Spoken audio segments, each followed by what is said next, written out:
today we are going to be reading a book for Father's Day, and then we are going to be creating a Father's Day craft with some household items you may have at home. So the book we're going to read is Father's Day by Anne Rockwell, with permission by HarperCollins Publishing Company. Today we are making books about our dads. I'm writing about how my dad is so strong he can still carry me. I'm as tall as the sky when I'm up on his shoulders. Papa sings his favorite song to me, If Mammon Has to Work at Night, Evelyn said. It's the one as Mammon and Papa sang to him. She hummed the tune, and we stopped writing to listen. Mrs. Madoff reminded us, remember, we need quiet when we write. So Eveline stopped humming, and we went back to work. After a while, Evan raised his hand. How do you spell skillet? He asked Mrs. Madoff. She said, S-K-I-L-L-E-T. He erased something he'd written and wrote it again. I was sure he was writing about the camping trip he and his dad went on, just the two of them.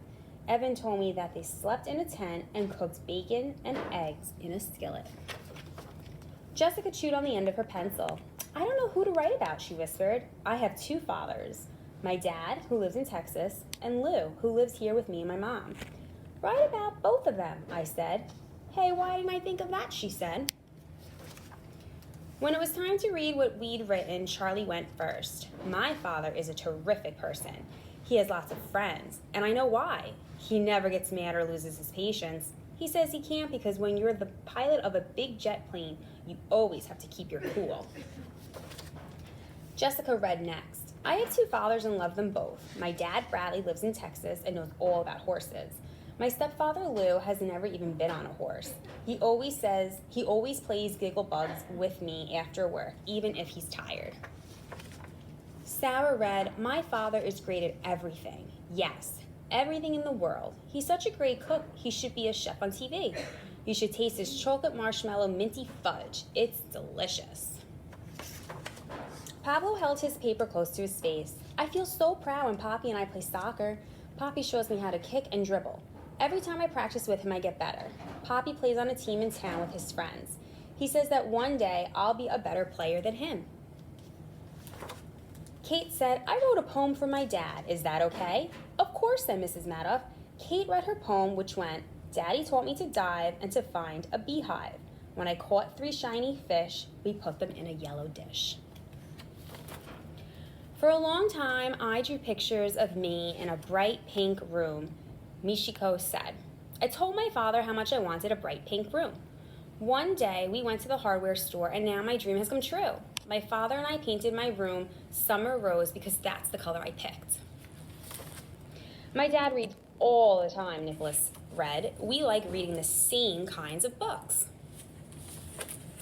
After lunch, we took our stories to the publishing center. Michiko's mother was helping there that day, and she printed copies for all the dads. On the Friday in June before Father's Day, we came to school with our dads, and we gave them our books. All of a sudden, a man in a cowboy hat got out of a pickup truck and ran to Jessica. Dad, I didn't know you were coming, she said, as they hugged each other. I wanted to surprise you, he said. Jessica had 2 dads at the Father's Day picnic. We had cupcakes and brownies. Sarah said the brownies were almost as good as the ones her dad makes. My dad read his book again and again. Each time he read it, he gave me a hug. The end. So now we're going to be creating a Father's Day craft. I have it here. It says, Dad, you're the coolest. And it's a homemade craft of a popsicle stick with some items you may have at home. So a few things you'll need are white paper, some felt, but if you don't have felt, feel free to just use construction paper, and a popsicle stick, some glue, and a marker. And I also have these little googly eyes that I put on my popsicle stick, but feel free to just use a black marker if you don't have that. So I had printed out a picture of a popsicle stick so that I could trace it on my felt. But don't feel like you have to do that. You can just freelance and draw your own popsicle stick. But in the meantime, I'm going to trace mine. So feel free to get your felt and just trace or freehand your popsicle stick like so. And now you're going to just cut out your popsicle stick.